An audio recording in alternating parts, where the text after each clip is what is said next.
मठात सगळे जमले पण तुझी जागा मात्र रिकामी आहे. माझं मन तुझी वाट पाहतंय. तू मात्र मनात हळूच म्हणतोस, स्वामी मला यायचंच आहे, पण कामाचं ओझं पाय उचलू देत नाही. तुला वाटत मी रागावलो असेल. अरे वेड्या, तुझे कष्ट, तुझी धावपळ, तुझ्या कपाळावरचा घाम हीच तर माझी खरी पूजा आहे.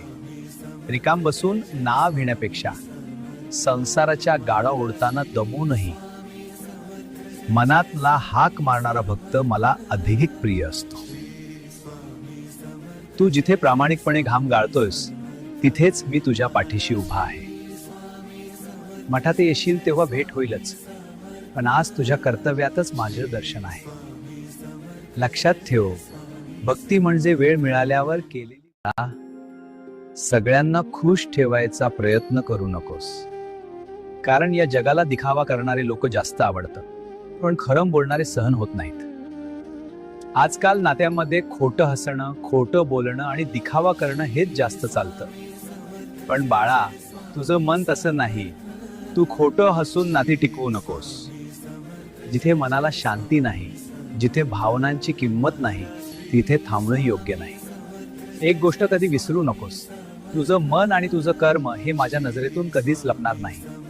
जग काहीही बोलू दे, पण मी कधीच तुझा हात सोडणार नाही. स्क्रोल करू नको. घराचं खरं सामर्थ्य कोण असतं माहित आहे का? बाळा, घर मोठं असला, पैसा खूप असलं तरी घराला घरपण येत नाही. घराला खरों घरपण देणारी एकच व्यक्ती असते, ती म्हणजे बाई.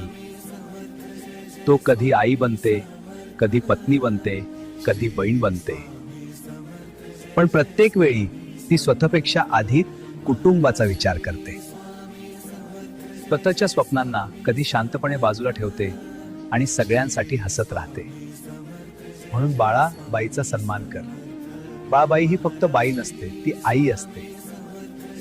लक्षात ठेव, जिथे स्त्रीचा सन्मान होतो तिथेच देवाची कृपा राहते. भिऊ नकोस, मी तुझ्या पाठीशी आहे.